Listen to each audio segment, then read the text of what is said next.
ಪ್ರಜ್ವಲ್ ರೇವಣ್ಣರದ್ದು ಎನ್ನಲಾದ ಅಶ್ಲೀಲ ವಿಡಿಯೋಗಳ ಪೆನ್ ಡ್ರೈವ್ ಕೇಸ್ಗೆ ಸಂಬಂಧಪಟ್ಟಂತೆ ರಾಜಕೀಯ ತಿರುವುಗಳು ಯಾವೆಲ್ಲ ಸ್ವರೂಪವನ್ನ ಪಡೆದುಕೊಳ್ತಾ ಇದೆ ಅನ್ನೋದನ್ನ ಸಾಕ್ಷೀಕರಿಸುವಂತಹ ಅತಿ ದೊಡ್ಡ ಸಾಕ್ಷಿಯನ್ನ ಇವತ್ತು ರಿಪಬ್ಲಿಕ್ ಕನ್ನಡ ಆಡಿಯೋನ ಮೂಲಕ ನಿಮ್ಮ ಮುಂದೆ ಪ್ರಸ್ತುತಪಡಿಸ್ತಾ ಇದೆ. ಶಿವರಾಮೇಗೌಡರು ಹಾಗೆ ಡಿ.ಕೆ. ಶಿವಕುಮಾರ್ ಅವರ ಜೊತೆಯಲ್ಲಿ ದೇವರಾಜೇಗೌಡರು ವಕೀಲರು ಹಾಗೆ ಬಿಜೆಪಿಯ ನಾಯಕ ಅಂತ ಗುರುತಿಸಿಕೊಂಡಿರುವ ದೇವರಾಜೇಗೌಡರು ಮಾತನಾಡಿದ್ದಾರೆ ಎನ್ನಲಾಗ್ತಾ ಇರುವ ಆಡಿಯೋ ತುಣುಕು ರಿಪಬ್ಲಿಕ್ ಕನ್ನಡಕ್ಕೆ ಲಭ್ಯವಾಗಿದೆ. ಮತ್ತೊಮ್ಮೆ ಹೇಳ್ತಿದ್ದೀವಿ, ರಿಪಬ್ಲಿಕ್ ಕನ್ನಡಕ್ಕೂ ಈ ಆಡಿಯೋಗೂ ಯಾವುದೇ ರೀತಿಯಾದ ಸಂಬಂಧ ಇಲ್ಲ. ಮೂಲಗಳು ನಮ್ಮವರೆಗೂ ಈ ಆಡಿಯೋವನ್ನ ಹೇಗೆ ತಲುಪಿಸಿದ್ರು ಅದೇ ರೀತಿಯಲ್ಲಿ ಆಡಿಯೋವನ್ನ ಪ್ರಸಾರ ಮಾಡಿದ್ದೇವೆ. SIT ಅಧಿಕಾರಿಗಳು ಇನ್ ಕೇಸ್ ಕೇಳಿದ್ರೆ ಈ ಆಡಿಯೋವನ್ನ ಕೂಡ ಅವರಿಗೆ ಒಪ್ಪಿಸುವ ದಾಯಿತ್ವ ರಿಪಬ್ಲಿಕ್ ಕನ್ನಡಕ್ಕೆ ಇದೆ. ಅದರ ಸತ್ಯಾಸತ್ಯತೆಯನ್ನ ತನಿಖಾಧಿಕಾರಿಗಳು ಪರಿಶೀಲಿಸಬೇಕಾಗುತ್ತೆ. ಆದರೆ ಸದ್ಯಕ್ಕೆ ಲಭ್ಯವಾಗ್ತಿರುವ ಮಾಹಿತಿಯ ಪ್ರಕಾರ ದೇವರಾಜೇಗೌಡರು ಹಾಗೆ ಶಿವರಾಮೇಗೌಡರು ಡಿ.ಕೆ. ಶಿವಕುಮಾರ್ ಅವರದ್ದು ಅಂತ ಹೇಳಲಾಗ್ತಾ ಇದೆ. ಈ ಆಡಿಯೋದಲ್ಲಿ ಕೇಳೋಕ್ ಸಿಗ್ತಾ ಇರುವಂತಹ ಧ್ವನಿ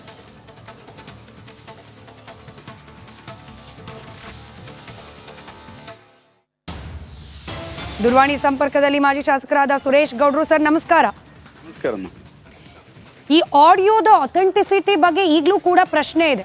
ಅದನ್ನ ಗಮನದಲ್ಲಿ ಇಟ್ಕೊಂಡೆ ನಿಮ್ಮ ಹತ್ರ ಒಂದಷ್ಟು ಮಾಹಿತಿಗಳನ್ನ ತಿಳ್ಕೊಳ್ಬೇಕು ಅನ್ನೋ ಪ್ರಯತ್ನ ರಿಪಬ್ಲಿಕ್ ಕನ್ನಡ ಮಾಡ್ತಿದೆ. ಸರ್, ನೀವು ನಿಮಗೆ ಗಮನಿಸಿರಬಹುದು ಇದನ್ನ ದೇವರಾಜೇಗೌಡರು ಆರೋಪ ಮಾಡ್ತಿರೋದು ಶಿವರಾಮೇಗೌಡರು ಹಾಗೆ ಡಿ.ಕೆ. ಶಿವಕುಮಾರ್ ಅವರು ಮಾತನಾಡಿದ್ದಾರೆ ಅಂತೇಳಿ.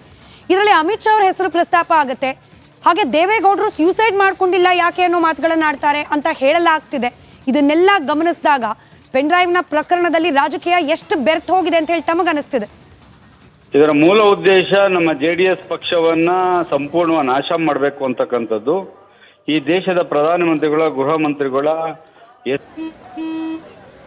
ನಡಿ ಈಗ ಶುರು ಮಾಡೋಣ. ಕೇಸರಿಯಿಂದ ಮನೋಲ್ಲಾಸ ಮನಸ್ಸು ಮತ್ತೇರಿ ಕುಣಿದಾಡಿದೆ ನೋಡು, ಮನಸ್ಸು ಮತ್ತೇರಿ ಕುಣಿದಾಡಿದೆ ನೋಡು.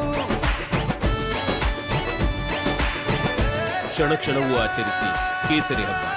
ವಿಮಲ್ ಬಾಯಲ್ಲಿ ಹೇಳಿ ಕೇಸರಿ. ಹೆಸರಿಗೆ ಕಳಂಕ ಅಂತ ತರಬೇಕು. ಜೊತೆಗೆ ನಾವೇನು ಇವತ್ತು NDA ಸೇರಿದ್ದೀವಿ, NDAಯಿಂದ ನಮ್ಮನ್ನು ಏನಾದ್ರೂ ಮಾಡಿ ಹೊರ ಹಾಕಿಸ್ಬೇಕು ಅಂತಕ್ಕಂಥ ಸಂಚು, ಇದು ಒಂದು ರೀತಿಯ ರಾಜಕೀಯ ಭಯೋತ್ಪಾದನೆ ಅಂತಕ್ಕಂಥದ್ದೇ ಸಂದರ್ಭದಲ್ಲಿ ನಾನು ಹೇಳ್ಬೋದು.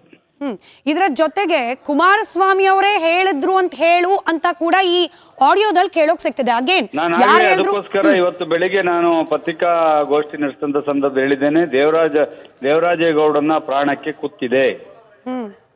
ಇದನ್ನ ಏನೋ ಮಾಡಿ ಯಾರ್ದೋ ತಲೆ ಮೇಲೆ ಹಾಕ್ಬೇಕು ಅಂತ ಇವ್ರದ ಅರ್ಲಿಯರ್ ಪ್ಲಾನ್ ಇದೆ. ಈಗ ಏನ್ ಪ್ಲಾನ್ ಮಾಡ್ಕೊಂಡಿದೆ, ಇದು ಸಂಪೂರ್ಣವಾಗಿ ಸರ್ಕಾರನೇ ಇನ್ವಾಲ್ವ್ಮೆಂಟ್ ಆಗಿರೋದ್ರಿಂದ ಇವರಿಂದ ಈ SITನೋ ಇಲ್ಲ ಲೋಕಲ್ ಪೊಲೀಸ್ ಯಾವುದೇ ಕಾರಣಕ್ಕೂ ನ್ಯಾಯ ಸಿಗೋದಿಲ್ಲ ಅಂತಕ್ಕಂಥದ್ದು ನಮ್ಮೆಲ್ಲರ ಅಭಿಪ್ರಾಯ. ಈಗ ನಾಳೆ ದಿನ ಡಿ.ಕೆ. ಶಿವಕುಮಾರ್ ಅವರು ಹೇಳ್ಬೋದು, ಇನ್ ಕೇಸ್ ಅವರದ್ದೇ ಆಡಿಯೋ ಅಂತ ಪ್ರೂವ್ ಆದ್ರೆ ಸರ್ಕಾರದ ಭಾಗವಾಗಿ ಸಾಕ್ಷಿಗಳನ್ನ ಸಂಗ್ರಹಿಸ್ಲಿಕ್ಕೆ ನಾನು ಮಾತನಾಡಿದೆ ದೇವರಾಜೇಗೌಡರ ಹತ್ರ, ಹೀಗೆ ಹೇಳೋ ಸಾಧ್ಯತೆ ಇದೆಯಲ್ವಾ ಅಂತ. Who is he to collect the evidences? Is he investigation officer? Who is he? Who authorized him to collect? ಹಾಗಾದ್ರೆ ಯಾವ ಉದ್ದೇಶದಿಂದ ಮಾತನಾಡಿರಬಹುದು? ಉದ್ದೇಶ ಅಂದ್ರೆ ಇವರಿಗೆಲ್ಲ ಗೊತ್ತಿತ್ತು ಏನೇನ್ ಮಾಡ್ಬೇಕು, ಇದಕ್ಕೆಲ್ಲ ಪೂರಕವಾಗಿ ಪ್ಲಾನ್ ಮಾಡಿದ್ರ ಉದ್ದೇಶ. ಒಬ್ಬ ಮಂತ್ರಿ ಆದವ್ರಿಗೆ ಸಾಕ್ಷಿ ಕಲೆಕ್ಟ್ ಮಾಡ್ತಕ್ಕಂತ ಅವಶ್ಯಕತೆ ಏನಿದೆ?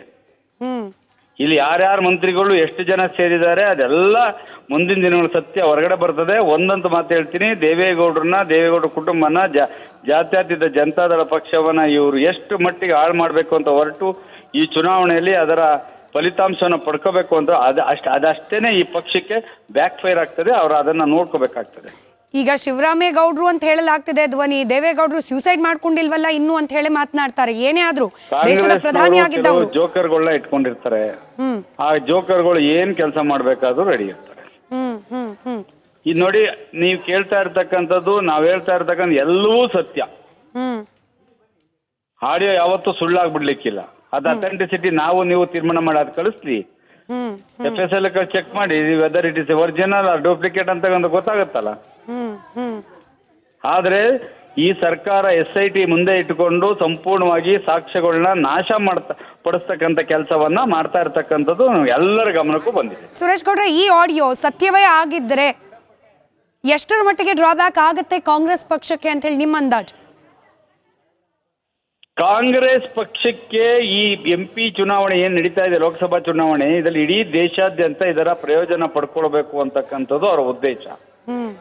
ಅದರಲ್ಲಿ ಎಷ್ಟು ಸಫಲರಾಗಿದ್ದಾರೆ ಅಂತಕ್ಕಂಥದ್ದು ಗೊತ್ತಿಲ್ಲ. ಆದರೆ ಇವರು ಮಾಡ್ತಾ ಇರ್ತಕ್ಕಂಥ ಮೋಸಗಳು ಜನಗಳಿಗೆ ಗೊತ್ತಾಗಬೇಕು, ಅದು ನಮ್ಮ ಉದ್ದೇಶ. ಜೊತೆಗೆ ಏನು ಇವತ್ತು ಇವರು ಎಲ್ಲ ಇಡೀ ಕರ್ನಾಟಕದ ಹೆಣ್ಮಕ್ಳ ಮಾನವನ್ನ ಬೀದಿಲ ಹಂಚಿದ್ರು ಇವರು. ಜೊತೆ ಒಂದು ಕಡೆ ಆ ಕೃತ್ಯ ಮಾಡಿದಂತ ವ್ಯಕ್ತಿ, ಇನ್ನೊಂದು ಕಡೆ ಈ ಹಂಚದಂತ ವ್ಯಕ್ತಿಗಳು, ಇಬ್ಬರಿಗೂ ಸರಿಸಮಾನವಾಗಿ ಶಿಕ್ಷೆಗಳಾಗಬೇಕು.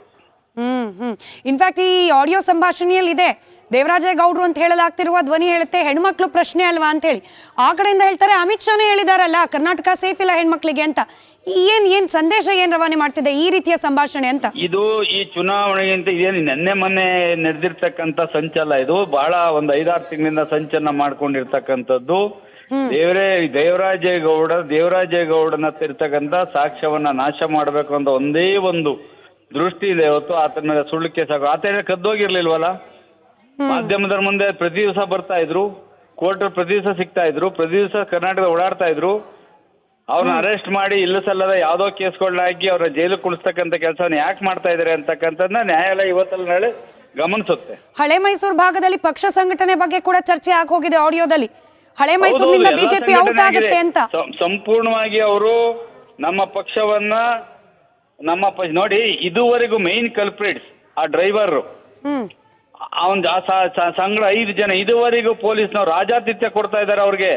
ಅವನ ಇದುವರೆಗೂ ಟಚ್ ಮಾಡಿಲ್ಲ, ಇದುವರೆಗೂ ಅರೆಸ್ಟ್ ಮಾಡಲ್ಲ ಅವ್ರನ್ನ. ಯಾಕೆ ಎಲ್ಲಿ ಅವರು ಏನಾದ್ರು ಉಲ್ಟಾ ಹೇಳ್ಬಿಡ್ತಾರ ಅಂತ ಭಯ ಇದೆಯಾ ಸರ್ಕಾರಕ್ಕೆ?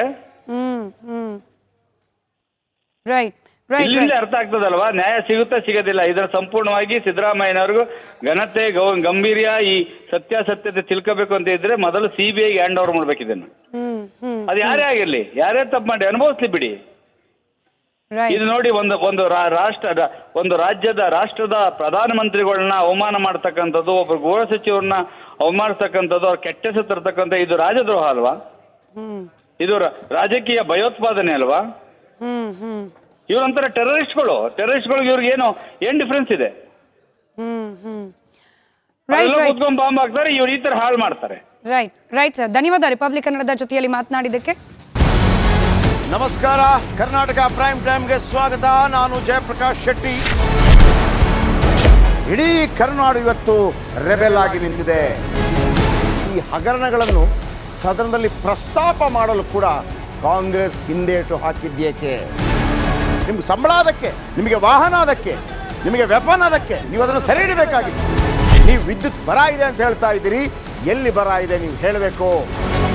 ಪಾಕಿಸ್ತಾನ್ ಆಕ್ಯುಪೈಡ್ ಕಾಶ್ಮೀರ್ ಅದು ಎಂದೆಂದಿಗೂ ನಮ್ಮದು. 40 ಮೆಷಿನ್ಗಳು ತಂದಿತ್ತು ನೋಟ್ ಎಣಿಸುವುದಕ್ಕೆ, ಅದೇ ಹಾಳಾಯಿತು. ಮಥುರಾದ ಗಲಾಟೆ ಇದೆಯಲ್ಲ, ಅದು ಸ್ಥಳೀಯವಾಗಿ ಕೂತು ಪರಿಹರಿಸಬಹುದಾದಂಥ ಕಾನೂನಿದೆ. ಗ್ಯಾರಂಟಿ ಯೋಜನೆಯಿಂದ ನಷ್ಟ ಆಗಿದೆ, ಲಾಭ ಆಗಿದೆ, ದಯವಿಟ್ಟು ಹೇಳಿ.